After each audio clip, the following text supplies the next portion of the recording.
It's taken way longer than expected, but Project RAV4x4 is finally complete. Well, at least phase 1 of the build is complete. Just like the builders of Del Boca Vista, I've been working on Project RAV4x4 in stages, with phase 1 focusing on getting a baseline. Basically, I've been spending the last several weeks just trying to get the engine to retain its own oil. And I'm happy to report that I've mostly accomplished that goal. So today, I thought I'd do a recap of phase 1 to get you up to speed on Project RAV4x4. Before we get into all the new progress I've made, let's do a recap of what I've done so far. At the 1-month mark of Project RAV4x4, I'd managed to replace a broken gas tank strap, clean the interior, install a new radio, and change the water pump and timing belt. Luckily, practice makes perfect because I once again had to remove the timing belt to complete a couple other fixes. What I thought was a leaky oil pan gasket turned out to be a leaky oil pump. And to fix that, you have to take apart the entire passenger side of the engine, so I did that. Again. I probably could have gotten away with just changing the gasket, but since I never want to do that job again and an entire new oil pump assembly is only $45, I just changed the whole thing. With that job finally done, I dropped the transmission oil pan and replaced the filter and the gasket, and of course filled it with new fluid.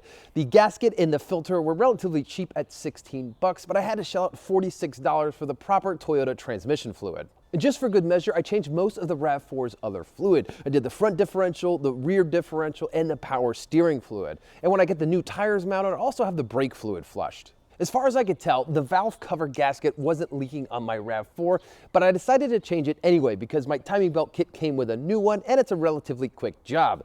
At least it should have been. When I was getting all the hoses off the valve cover to remove it, I accidentally snapped the PCV valve, so I ordered a new one from Amazon for $15 and waited a couple days. While I waited for that new PCV valve, I decided to do a full tune-up. I did new spark plugs, new wires, and plopped in a new air filter. And then when that valve finally arrived, I'd screwed it all back together.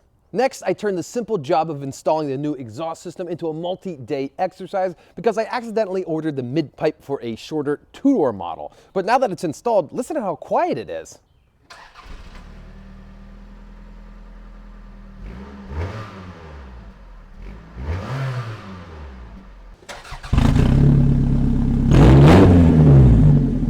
I did sneak in one more cosmetic upgrade. I really like the look of the later RAV4 taillights, so I bought a set off eBay.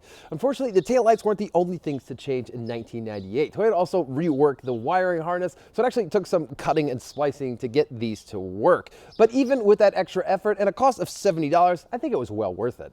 There's still a little more work to be done. Since I've been driving this around, I've noticed a couple of small oil leaks, and the power steering pump feels like it might be on its way out. But overall, I'd call phase 1 of Project RAV4x4 a success. So now it's on to phase 2, modification. And I'm going to start with the lift kit because why wouldn't you start with the lift kit? The rear end should be pretty straightforward. It's just a matter of unbolting the shocks and then dropping the springs out. And I had a local shop put together the coilovers for me for the front end, which should not only speed along the process, but help reduce the chance of death due to a wayward spring.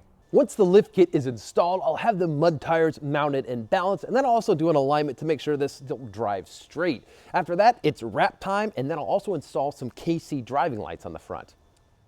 So there it is, phase 1 of Project RAV4x4, mostly in the books. Before I tear into my little 4x4 again, I'll be doing a quick first drive video just so I can do a before and after comparison. But I can only assume the driving experience will be much enhanced with Ivan Ironman Stewart livery.